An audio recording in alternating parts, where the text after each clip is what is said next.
When my daughter shouted, "You will either serve my husband or get out of my house," I did not respond in anger. Instead, I smiled, took my suitcase and left, leaving behind the house I had paid for with my life. She was waiting for me to break down, as usual, but this time everything was different. A week later, I had 22 missed calls, and that was far from the end of my plan. They will regret their words and their actions. Before we continue, please subscribe to the channel and let us know where you are listening in the comments. My keys were still warm in my palm when I pushed through the front door, grocery bags cutting into my wrists. The Saturday afternoon light filtered through the living room curtains, casting everything in that soft spring glow that usually made me smile.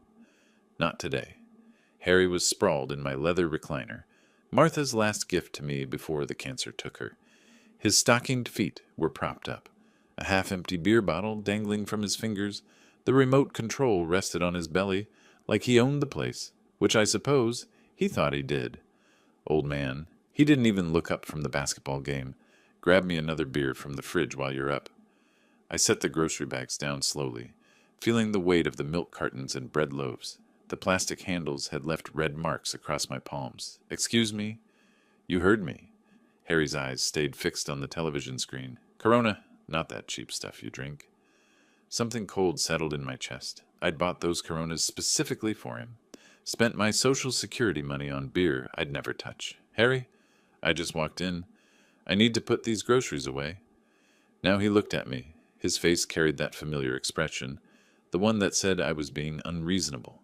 Difficult. "What's the big deal? You're already standing. I'm comfortable." "The big deal is that this is my house." Harry's feet hit the floor with a thud. He stood slowly, using his height advantage like a weapon. At 30, he was bigger than me, broader, but I'd been dealing with difficult people long before he was born. "Your house? Funny. Because your daughter and I live here. We pay the bills. With my money. Details." He stepped closer, beer still in hand. "Look, Clark, we can do this the easy way or the hard way.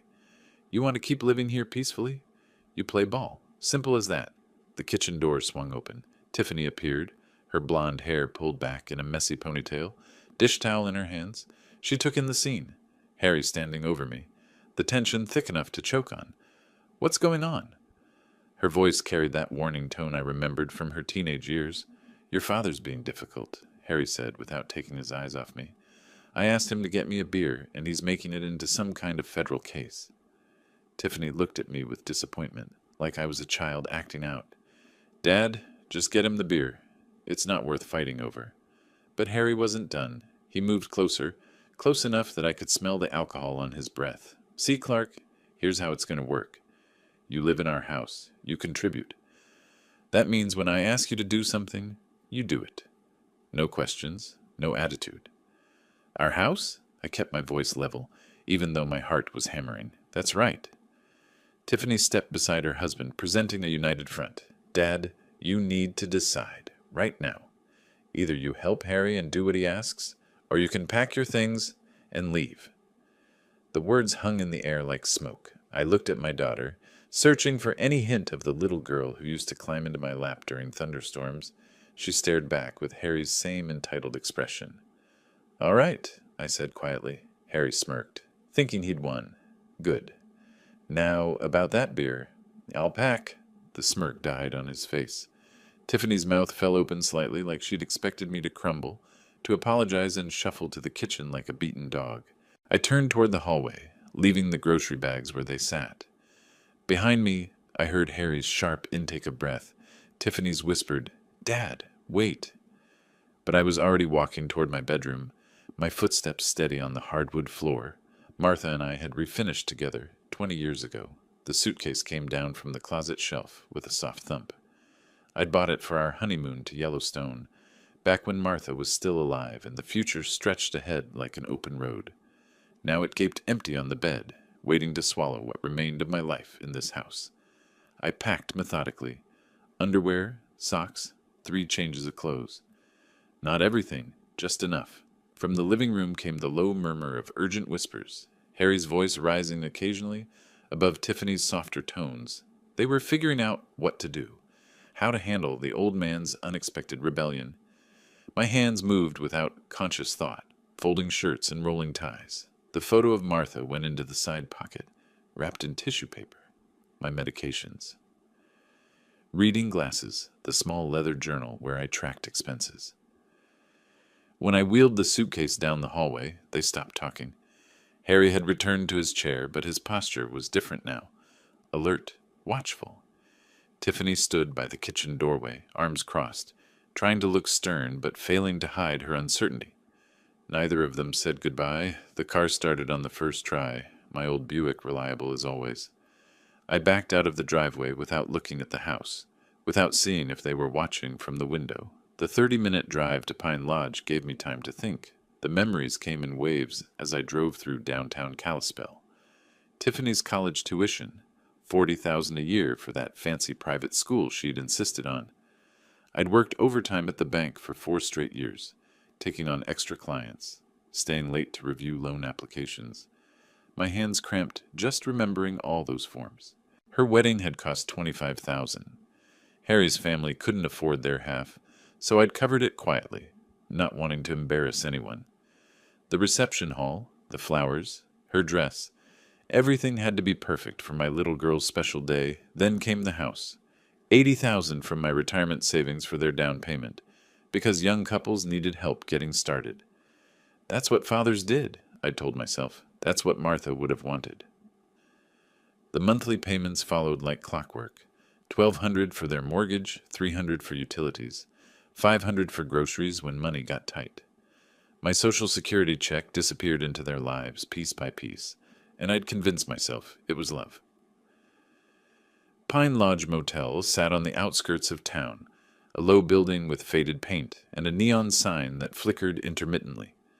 The room was small but clean. A bed, a chair, a tiny table by the window. I set my suitcase on the luggage rack and sat heavily on the mattress edge. The silence was different here. Not the comfortable quiet of my own home, but the hollow emptiness of a temporary space. I pulled out my phone and scrolled through the contacts. Bank numbers, insurance companies, credit card services.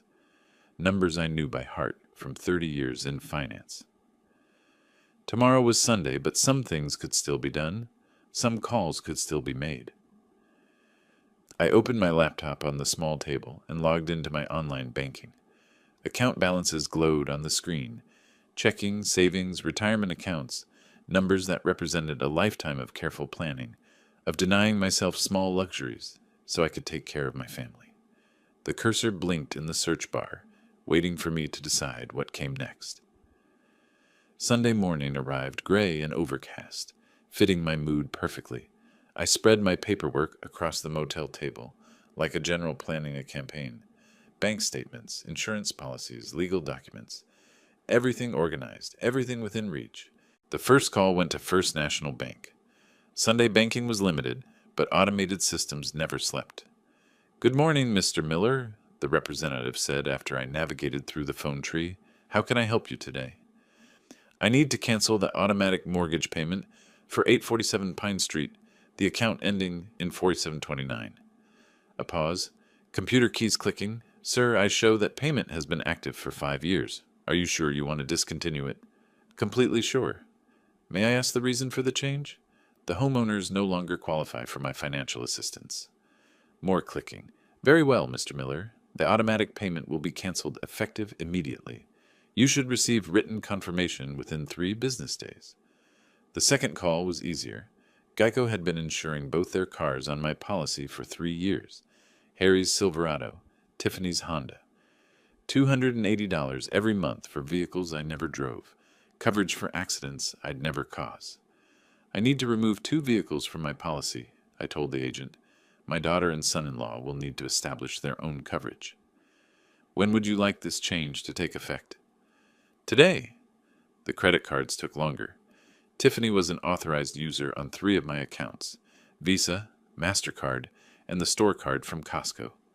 $500 monthly I'd been paying on balances I'd never created, purchases I'd never made. "Mr. Miller, removing authorized users will require them to apply for their own credit," the Visa representative explained. "Any outstanding balances will remain your responsibility, but they won't be able to make new charges."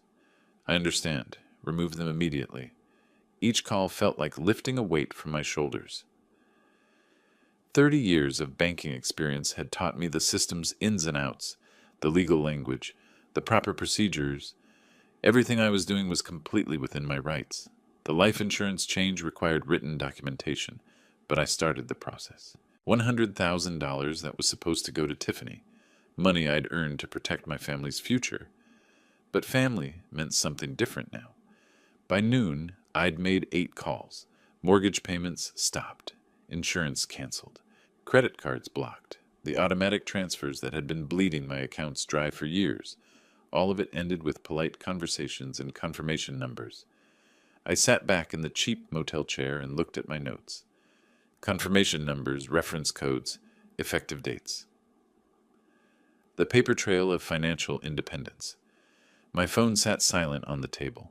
No missed calls, no urgent messages. They didn't know yet. Probably wouldn't know until the first payment bounced. The first bill arrived with their names on it instead of mine, but they would know soon enough. I closed my laptop and walked to the window. Across the parking lot, an elderly man was loading suitcases into a pickup truck, his wife directing the operation with gentle efficiency, probably heading home from visiting grandchildren, or maybe starting a long-postponed vacation. I envied their easy partnership, the way they moved around each other with practiced familiarity. Martha and I had been like that once. My phone buzzed against the table.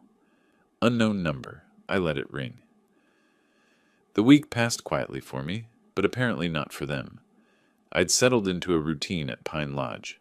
Coffee from the lobby, breakfast at the diner down the street, long walks around Kalispell's quiet neighborhoods. My phone accumulated missed calls, like a collection I had no interest in starting.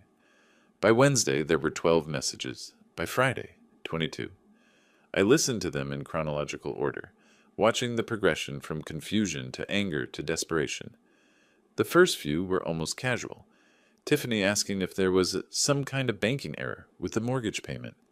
Harry leaving brief, annoyed messages about the car insurance lapsing, but by the middle of the week, panic had crept in. "Dad, what the hell is going on?" Tiffany's voice cracked with frustration. "The bank says you stopped the automatic payment. They want the full amount by Friday, or they'll start foreclosure proceedings." Harry's messages grew increasingly aggressive. "Clark, you need to fix this shit right now. I've got people asking questions about my insurance. You're making us look like deadbeats." The later calls bordered on begging. Tiffany crying, promising they'd work something out if I'd just call them back. Harry trying a different approach, claiming he'd been too harsh and wanted to make things right. I deleted each message after listening, feeling nothing but mild curiosity about their growing desperation. Thursday morning brought a knock at my motel room door. Through the peephole, I saw them both, Tiffany in a wrinkled sweater, Harry in his work clothes, both looking like they'd slept badly. I opened the door but didn't invite them in. "Dad." Tiffany's eyes were red-rimmed, her usual composure cracked. "We need to talk." "About what?" Harry pushed forward, his face flushed with anger. "About the fact that you're trying to ruin our lives over some stupid argument about beer." "I'm not trying to ruin anything," I said calmly. "I'm simply no longer paying for your lives." "The mortgage, Clark." Harry's voice rose. "You can't just stop paying the mortgage. That's our house. Actually, it's my house, my name on the deed, my signature on the loan. You two were just guests." Tiffany grabbed Harry's arm as he stepped closer to the door. "Dad, please. We can work this out. Harry was wrong to talk to you that way. We both were. But you can't just leave us with no warning, no discussion." "You gave me an ultimatum," I reminded her. "Do what Harry says or get out. Those were your exact words." "I didn't mean it like that." "Yes, you did." I looked at my daughter, seeing a stranger wearing her face. "You meant every word. You just didn't expect me to choose option 2. Harry tried a different approach, his voice artificially calm. "Look, we all said things we didn't mean. But you're talking about our home, our credit, our whole lives. You can't just pull the rug out like this." "I can, and I did." I started to close the door. "You wanted me to leave. I left. You wanted to handle your own lives. Now you can." "Dad, wait!" Tiffany's voice broke. "What about family? What about everything we've been through together?" I paused, looking at her desperate face. For a moment, I remembered the little girl who used to help me rake leaves in the fall, who brought me dandelions she'd picked from the yard. But that little girl had grown into someone who could stand by while her husband humiliated her father in his own living room. Family works both ways, sweetheart, I said quietly. I spent 5 years taking care of you both. When it was time for you to take care of me, you chose him instead. Harry's fake composure cracked. You crazy old bastard, you can't just... I can call the police if you keep raising your voice, I interrupted. This is private property, and you're disturbing the peace. They stared at me, probably seeing me clearly for the first time in years. Not the soft-hearted father and grandfather-to-be, not the convenient bank account with legs, just a man who'd finally learned to say no. Harry grabbed Tiffany's elbow. Come on, we'll figure this out ourselves. They walked back to their car, Harry's swagger replaced by worried hunching, Tiffany looking back over her shoulder like she was seeing a stranger. I watched them drive away, then closed the door and returned to my laptop. There were still calls to make, still accounts to close. The work of dismantling a relationship was far from finished. I needed coffee and a chance to think clearly. The diner on Main Street had always been my refuge when Martha was alive. She'd meet me there after her doctor appointments, and we'd split a piece of apple pie while discussing nothing important. Tuesday morning found me walking the familiar 3 blocks, my breath visible in the crisp mountain air. The routine felt grounding after yesterday's confrontation. I'd organized my paperwork again this morning, reviewing bank statements and confirmation numbers like a general studying battle plans. The diner's bell chimed as I entered. Coffee steam and bacon grease created that comfortable fog of normalcy I craved. I'd barely settled into my usual corner booth when a familiar voice called out, Clark Miller. Well, I'll be damned. Bob Harrison rose from a table near the window, newspaper folded under his arm. We'd worked together at First National for 15 years before his transfer to the main branch. Bob had handled commercial loans while I managed personal accounts, but we'd shared enough coffee breaks to consider ourselves friends. Bob, I stood to shake his hand. Good to see you. Mind if I join you? Haven't seen you since Martha's service. He slid into the opposite seat without waiting for an answer. Heard you moved out to Pine Lodge. Everything all right? The waitress appeared with coffee before I could answer. I used the interruption to consider how much to share. Bob was trustworthy, but he was also a banker with professional obligations. Family situation, I said finally, needed some space to think things through. Bob nodded slowly, studying my face. That son-in-law of yours tried to pull a fast one on us a few months back. My coffee cup stopped, halfway to my lips. What kind of fast one? Wanted a home equity loan on your house, $50,000. Bob's expression darkened. Claimed it was his property, brought in documentation and everything. The diner's ambient noise seemed to fade. My house? He said he owned my house? That's right. Had some paperwork that looked official at first glance, but when we ran the title search... Bob shook his head. Everything came back to you, of course. Clean title, no co-signers, nothing that would give him any claim to the property. I set my cup down carefully, processing this information. When exactly did this happen? December, maybe January. I handled the application personally because of the amount involved. Bob leaned forward, lowering his voice. Clark, he wasn't just mistaken about ownership. This was deliberate fraud. The documents he brought in were forged. The implications hit me like cold water. 3 months ago, Harry had been planning to steal from me. This wasn't desperation born from our current crisis. This was premeditated deception. Did you report it? We rejected the application and flagged his information in our system. Technically, since no money changed hands, it's a gray area, legally. But I kept copies of everything. Bob studied my expression. You really didn't know about this? I shook my head, thinking about all those monthly payments I'd been making, all the dinners where Harry had complained about money troubles while planning to rob me behind my back. What was he going to use the money for?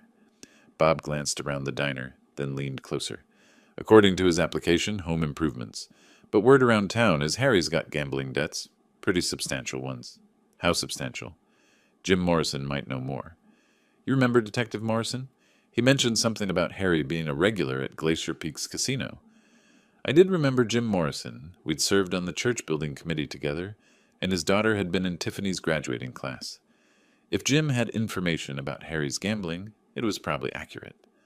Bob, I appreciate you telling me this. I pulled out my wallet to pay for coffee I'd barely touched. Clark, be careful. A man who'd forge documents to steal from family might do other desperate things when he's cornered. I walked back to Pine Lodge with my mind racing. Harry's beer demand and disrespect suddenly made more sense. He'd already seen me as a mark, a convenient source of cash for his gambling habit. The ultimatum wasn't about establishing dominance. It was about maintaining access to money he believed he was entitled to steal.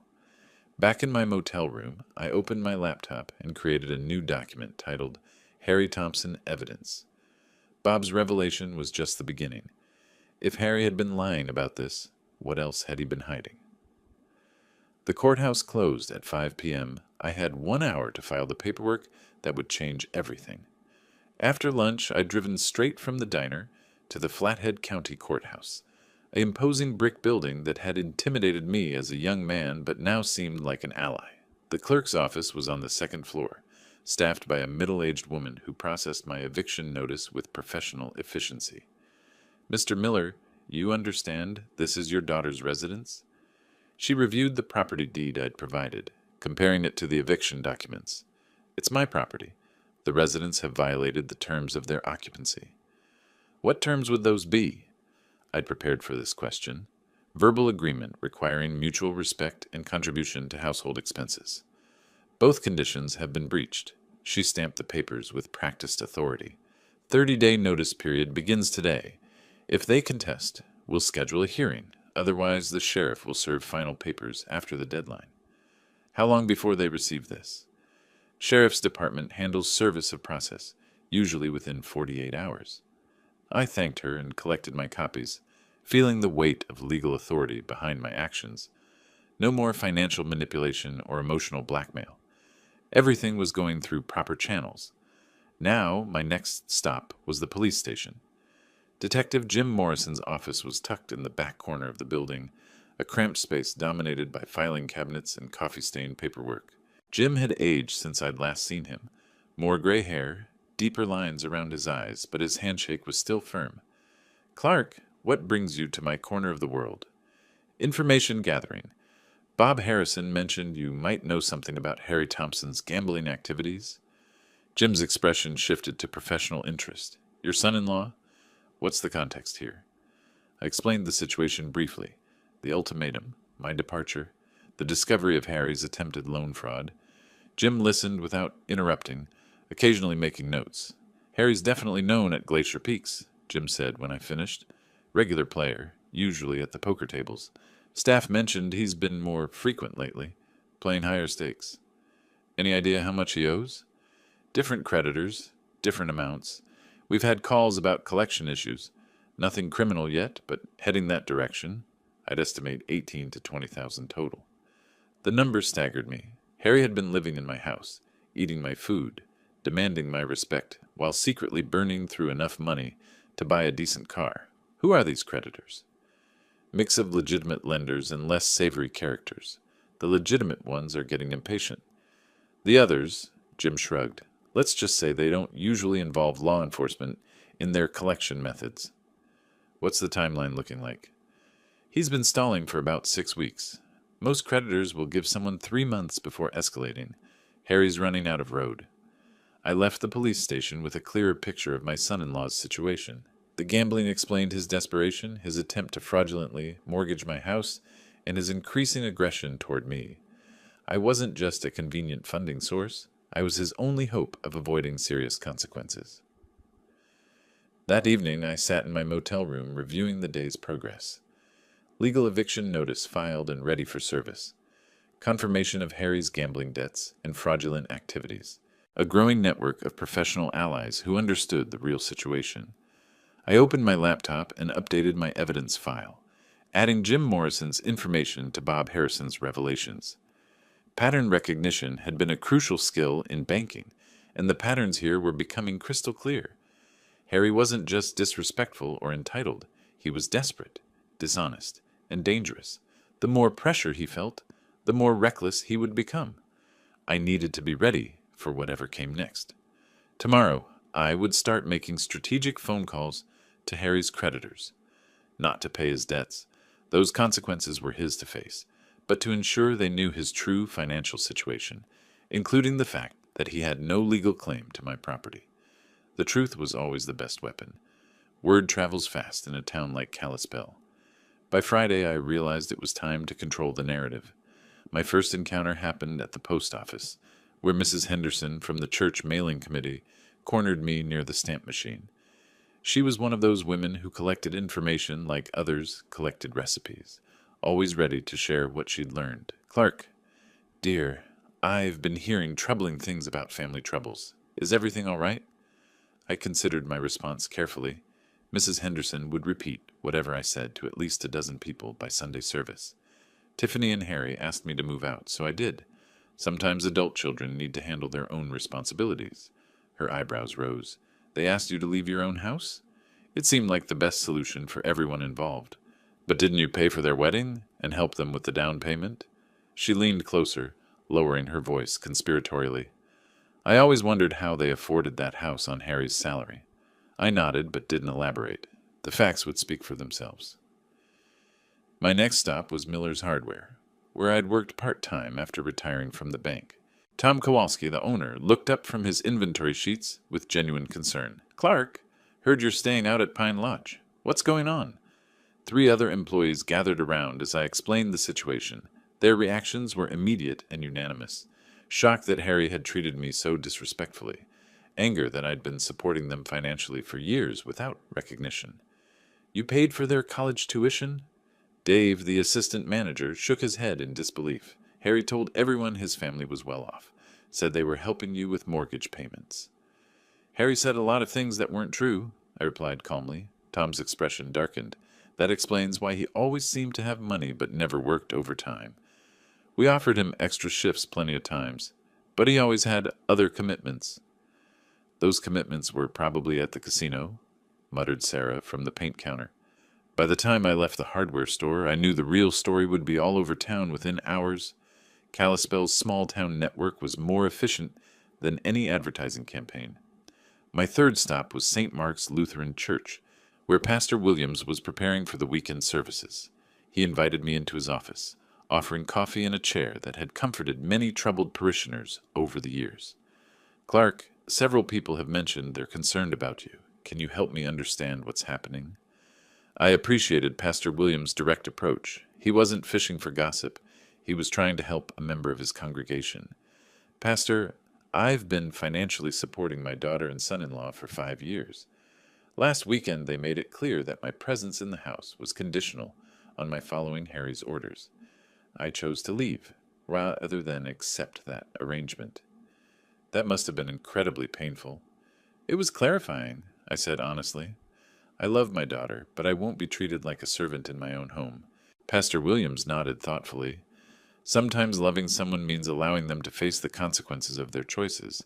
It sounds like you've been protecting them from those consequences for a long time." "Too long, I think." During my walk back to the motel, I stopped at Annie's coffee shop for an afternoon cup. The place was busy with the usual Friday crowd. Retirees, off-duty workers, mothers with strollers. I found a small table in the corner and listened to the conversations flowing around me. Heard Harry owes money all over town. "Clark Miller's been paying their bills for years." Always seemed odd how they lived so well on his salary. The information was spreading exactly as I'd expected. Small towns were like organisms. They processed information quickly and efficiently, separating truth from fiction through collective wisdom. My phone rang as I was leaving the coffee shop. Mrs. Patterson, my next-door neighbor for 20 years. "Clark, I hope you don't mind me calling. I wanted you to know there's been a lot of shouting at the house lately. Mostly Harry, but Tiffany too. Yesterday the police drove by twice. Thank you for letting me know, Mrs. Patterson. I appreciate you keeping an eye on things. Are you safe where you're staying? Do you need anything?" The genuine concern in her voice reminded me that community support came in many forms. "I'm fine, thank you. Just taking things one day at a time." That evening I sat in my motel room reviewing the day's conversations. The social pressure was building naturally, without any vindictive effort on my part. People simply recognized injustice when they saw it clearly. My phone rang again. Unknown number, but I recognized the area code. One of Harry's creditors, most likely. I let it go to voicemail, then listened to the message. This is Marcus Webb from Frontier Financial Services. We're looking for Harry Thompson regarding a past due account. Please call us at your earliest convenience. They were calling me because Harry had probably listed my house as his address on credit applications. More evidence of his deception, more proof that he'd been planning to make me responsible for his debts. I deleted the message and opened my laptop. Time to update my evidence file with today's discoveries. I should have expected them to fight back. Harry never was one to go down quietly. Saturday morning started peacefully enough. I was reviewing bank statements over coffee when my phone began ringing. First Tom from the hardware store, then Mrs. Henderson, then Pastor Williams. Each call brought the same disturbing news. Harry was making rounds through town, spreading an alternative version of events. "Clark, I think you need to know what he's saying." Tom's voice carried barely controlled anger. "He came in here about an hour ago, loud as you please, telling everyone you abandoned them without warning. Claims you promised to always take care of them, then changed your mind out of spite." "What exactly did he say?" "That you're having some kind of mental breakdown. Said you threw them out because Tiffany wouldn't let you control every decision in their lives." Tom paused. "He's also claiming there's a family medical emergency that requires money, and you're refusing to help." I thanked Tom and hung up, my mind already working through the implications. Harry was desperate enough to launch a public relations campaign, which meant the pressure from his creditors was intensifying. The next call confirmed my suspicions. "Mr. Miller, this is Detective Morrison. I wanted to give you a heads up. Harry Thompson was here this morning filing a complaint about elder abuse. Claims you're being manipulated by someone at the bank to make bad financial decisions." "Elder abuse? Complete nonsense, of course. But he's trying to create an official record of your supposed mental incompetence. I told him we'd need medical documentation and witness statements, which he obviously can't provide. 20 minutes later, my phone rang again. Tiffany's number. "Dad, please pick up. I know you're angry, but there are things you don't understand." Her voice was thick with tears. "I'm pregnant, Dad. The stress from all this is making me sick. The doctor says if things don't calm down, I could lose the baby." I felt a familiar twist in my stomach, the same protective instinct that had made me vulnerable to their manipulation for years. But something in her tone seemed rehearsed, desperate in a calculated way. "Congratulations on the pregnancy, sweetheart. When did you find out?" "Last week, right before everything fell apart." Her voice broke convincingly. "Dad, I can't lose my baby because of money problems?" "You always said family comes first." "Family does come first. That's why I spent $60,000 on your education and $25,000 on your wedding." "But what about now? What about your grandchild?" The question hung in the air. If she was really pregnant, if there was really a medical crisis, then my actions could have unintended consequences. But the timing seemed too convenient, the emotional manipulation too practiced. "Tiffany, have you seen a doctor about these pregnancy complications?" A pause. "I have an appointment next week." "Which doctor?" "Dr. Richards at the women's clinic." I knew Dr. Richards. Martha had seen her for years. "I'll call her office to see how I can help with medical expenses." "Dad, you don't need to call. If there's a genuine medical emergency involving my grandchild, I want to help. Dr. Richards will know the best way to handle things." Tiffany's voice became sharp. "You can't just call my doctor. That's private information. You're right. You can have her call me directly to discuss payment options." The call ended abruptly. An hour later, I was walking downtown when I encountered Harry outside the First National Bank. He was talking loudly to anyone who would listen, his voice carrying that aggressive edge I'd learned to recognize. "He's lost his mind," Harry was saying to a small crowd of customers. "Senile old man thinks everyone's trying to steal from him. Kicked his own pregnant daughter out of the house over nothing." I approached calmly, and the crowd noticed me before Harry did. Faces turned in my direction, expressions shifting as they recognized the subject of Harry's rant. Harry spun around, his face flushing red. "There he is, the man who abandoned his own family." "Hello, Harry." I kept my voice level. "How's the gambling debt situation working out?" The accusation hit him like a physical blow. Several people in the crowd murmured among themselves, pieces of a puzzle clicking into place. "You're crazy," Harry sputtered. "I don't know what you're talking about." $18,000, according to Detective Morrison. Glacier Peaks Casino. mostly poker tables. I looked at the gathering crowd. Amazing how much money someone can lose when they're not paying their own living expenses. Harry's face went from red to purple. He stepped closer, using his height advantage like a weapon. You senile old bastard, you can't just... I can document every dollar I've spent supporting you for 5 years, I interrupted. Can you document where your paychecks went? The crowd was listening intently now. Processing this new information, Harry realized he'd lost control of the narrative. Come on, he growled, pushing through the crowd. This isn't over, Clark. I watched him storm away, noting how several people pulled out their phones. The real story would be all over social media within the hour. Back at the motel, I opened my laptop and began documenting the day's events. Harry's counterattack was failing because it was built on lies that couldn't withstand scrutiny. The community knew my character too well to believe his accusations of mental incompetence or vindictive abandonment. But the pregnancy claim worried me. If Tiffany was really pregnant, the situation became more complicated. I needed verification before making my next move. I picked up my phone and dialed Dr. Richards's office. If there was a real medical emergency, I would help, but I wouldn't be manipulated by fabricated crises. Harry's public threats had crossed a line. I walked back to my motel room, pulled out my phone, and called Detective Morrison. James, we need to talk. Harry's behavior today showed a pattern of escalation that concerns me. How so? He confronted me publicly, made threatening gestures in front of witnesses, and his whole demeanor suggested someone losing control. I looked out my motel window toward downtown. I'd like to file a formal complaint and explore protection options. Come in tomorrow morning. Bring any documentation you have. But I didn't need to wait until morning. Steve Brennan, the Pine Lodge night manager, knocked on my door an hour later. Mr. Miller, that man who was yelling in our parking lot earlier, he came back about 20 minutes ago, stood outside your door for maybe 5 minutes, then left, made some guests nervous. Steve was a retired Army sergeant who'd seen enough trouble to recognize it developing. Did he say anything specific? Muttered something about teaching old fools lessons. I've got it on security video if you need it. Security footage, physical evidence of Harry's threatening behavior on private property. Steve, would you be willing to provide that footage to the police? Absolutely. Guy like that shouldn't be intimidating elderly residents. The next morning, I arrived at the police station with Steve's security, USB drive, and a written timeline of Harry's escalating behavior.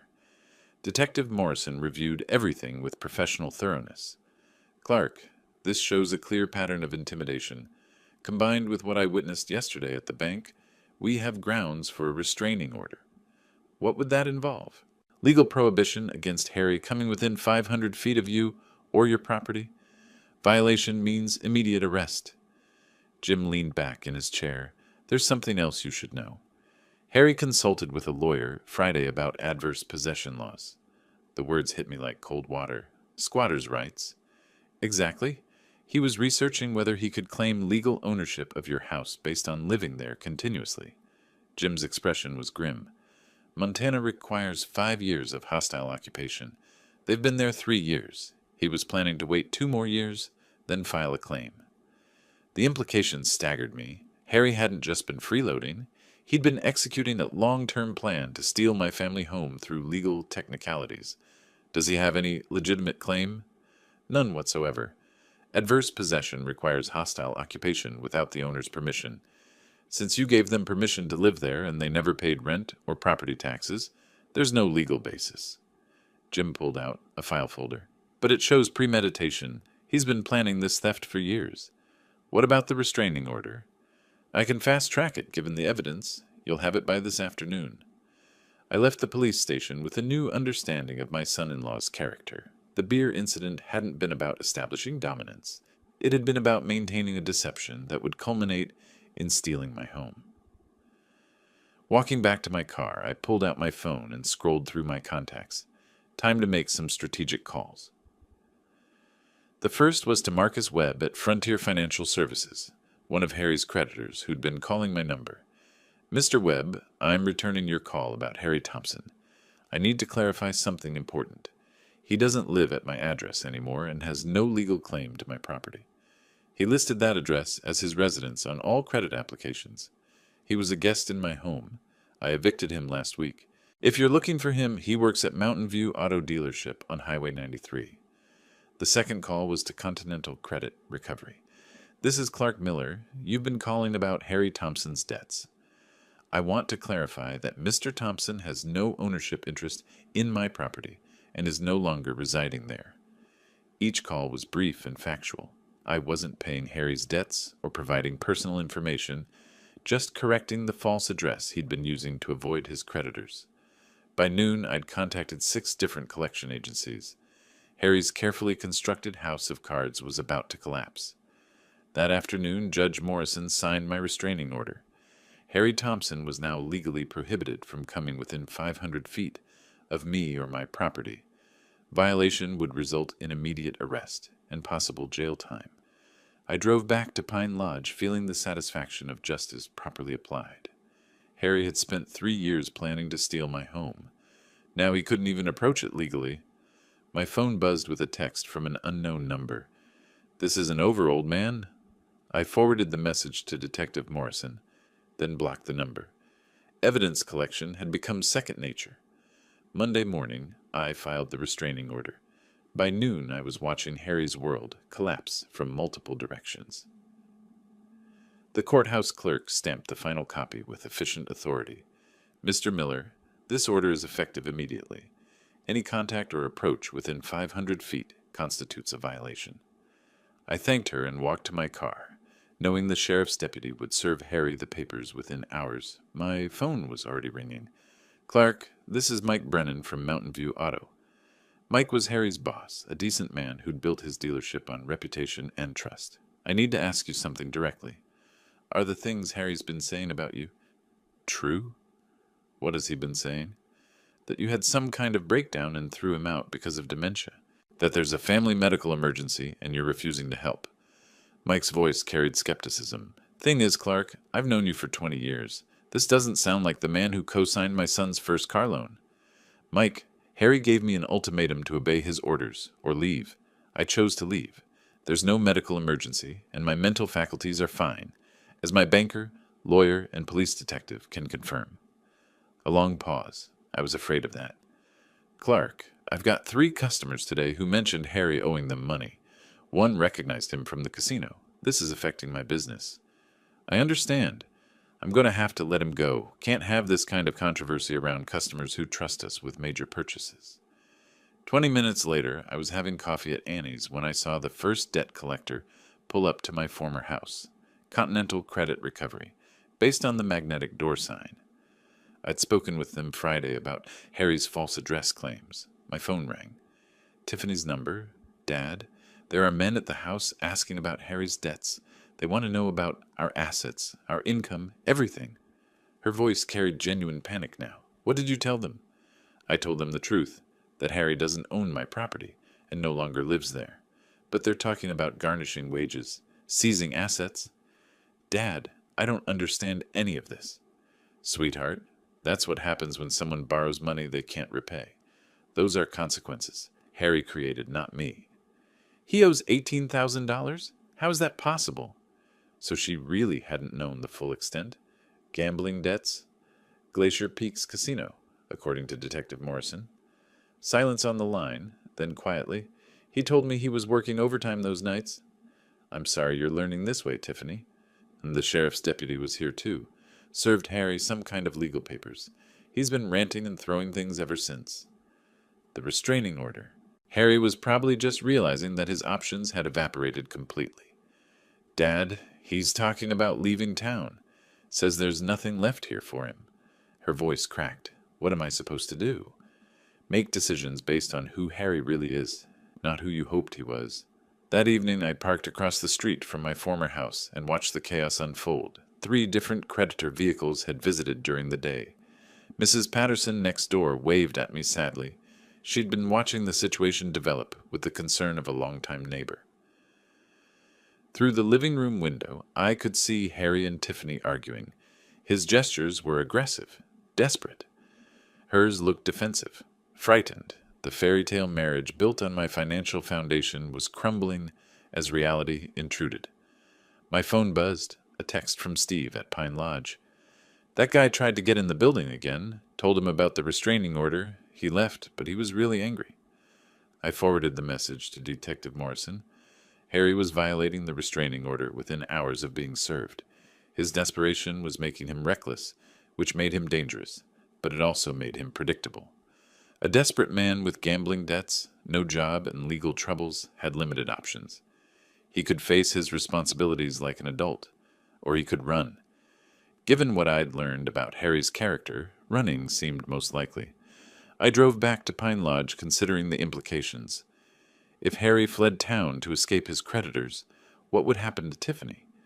Would she go with him, choosing loyalty to a man who deceived her for years? Or would she finally see him clearly and make a different choice? Either way, the consequences were theirs to face. I'd spent 5 years protecting them from reality.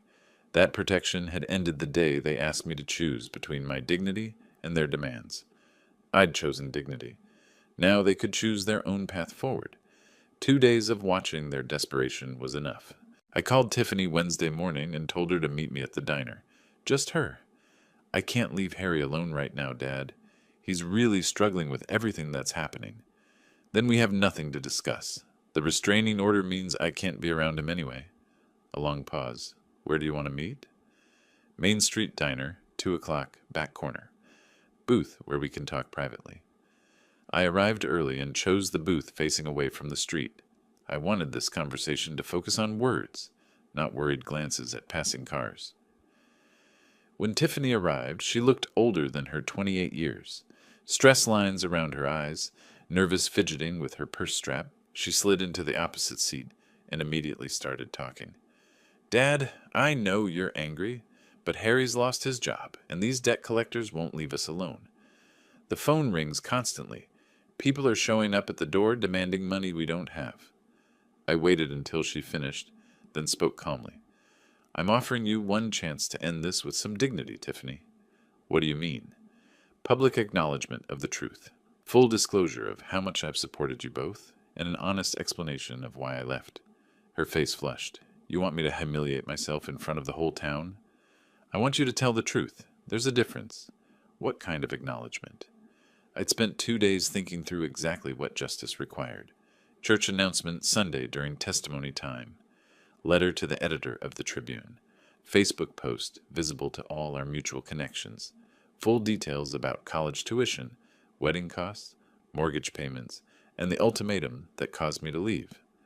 Dad, people will think you had a father who loved you enough to sacrifice his retirement security for your happiness, and that you took it for granted until it was gone. Tiffany stared at her untouched coffee. What about Harry? Harry is no longer part of any equation involving me. The restraining order is permanent. If you choose to stay married to him, that's your decision, but it means choosing him over any relationship with me. You're asking me to choose between my husband and my father. I'm asking you to choose between a man who threatened me and a man who raised you. The fact that you see those as equivalent choices tells me everything about how far we've drifted apart. She was quiet for a long moment, processing the implications. What about the house? It's been in our family for generations. It's going to the Montana Veterans Housing Initiative.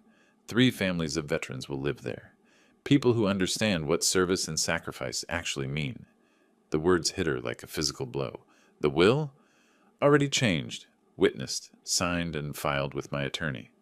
I kept my voice gentle but firm. Even if you do everything I've asked perfectly, the house won't come back to you. That decision is final. Why? Because I need to know that any reconciliation between us is based on love, not inheritance expectations. For 5 years, you treated me like a convenient funding source. I want to see if there's anything left between us beyond financial dependency. Tiffany's eyes filled with tears. Real ones this time, not the calculated manipulation I'd grown accustomed to. I'm sorry, Dad. I really am. I never meant for things to go this far. Sorry isn't enough anymore, sweetheart. The whole town watched you, and Harry treat me like a servant in my own home. They watched you choose his demands over my dignity. Words are just words now. I need to see actions. What if I can't do it? What if I can't stand up in front of everyone and admit how wrong we were? then you'll live with the consequences of that choice. Harry will probably leave town to escape his creditors. Men like him always run when things get difficult. You can go with him and start over somewhere else, or you can stay here and try to rebuild your life with honesty. And if I do what you're asking, then maybe over time we can build a real relationship, not based on money or guilt or obligation, but on mutual respect between two adults. Tiffany wiped her eyes with a napkin. How long do I have to decide? Sunday morning. Church starts at 10. If you're not there to tell the truth, I'll know you've made your choice. She stood slowly, looking older and more fragile than when she'd arrived. Dad, do you think you could ever forgive me? I looked at my daughter, really looked at her, and saw glimpses of the little girl who used to braid dandelions into crowns and demand bedtime stories about brave princesses. Forgiveness and trust are different things, Tiffany.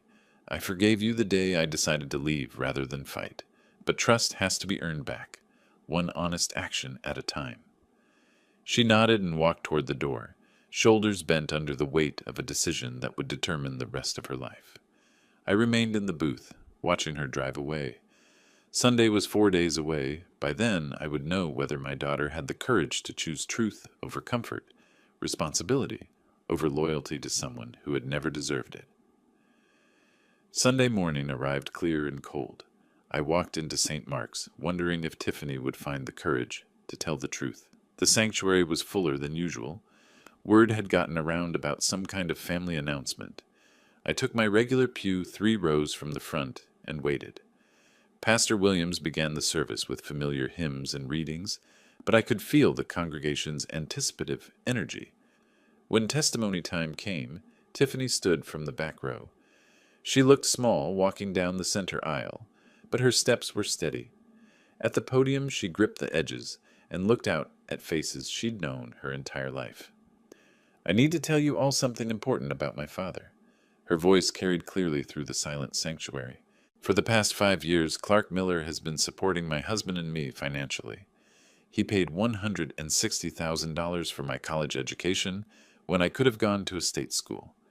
He paid $25,000 for my wedding when Harry's family couldn't afford their share. Murmurs rippled through the congregation. These were specific numbers, documented sacrifices that painted a clear picture. He gave us his family home, the house his parents left him, where he'd lived with my mother for 20 years. When we couldn't make mortgage payments, he paid them. When we needed groceries, utilities, car insurance, he paid for everything while living on Social Security.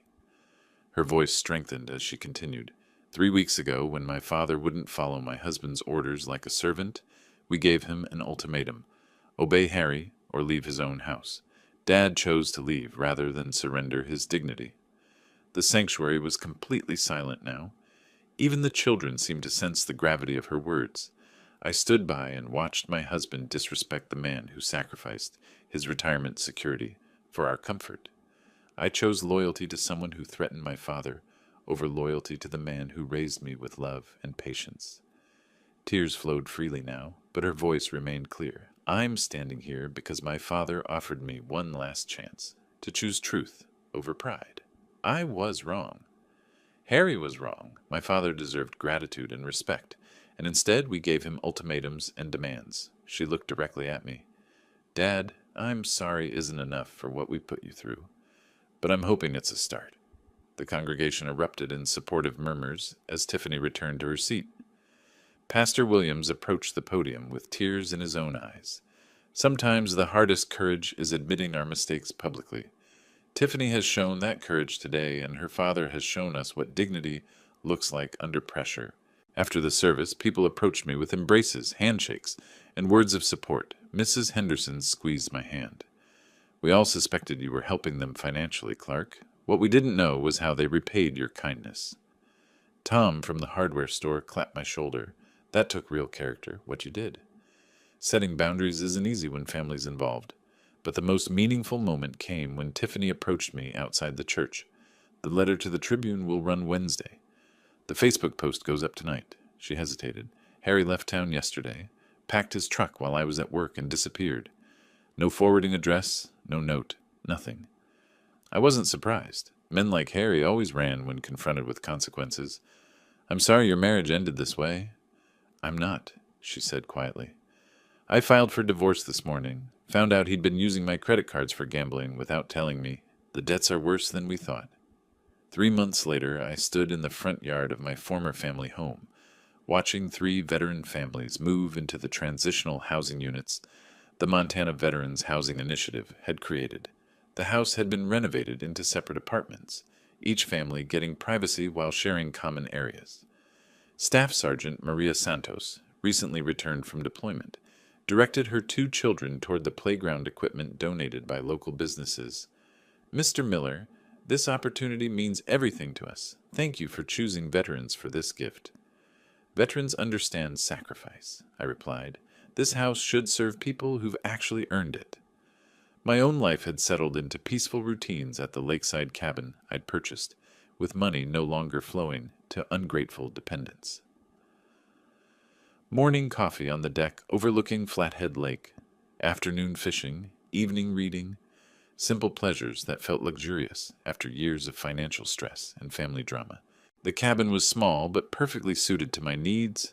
2 bedrooms, a kitchen where I could cook actual meals instead of eating restaurant food constantly, and a dock where I could launch my small fishing boat. My phone buzzed with a text from Tiffany. Dad, I'm 3 months into counseling and learning a lot about healthy relationships.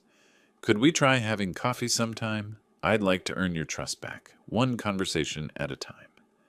I smiled, looking out at the lake where an osprey was fishing in the shallows. Tiffany had kept her word about the public acknowledgments. The newspaper letter had been thorough and honest. The Facebook post had generated dozens of supportive comments from community members who finally understood the real story.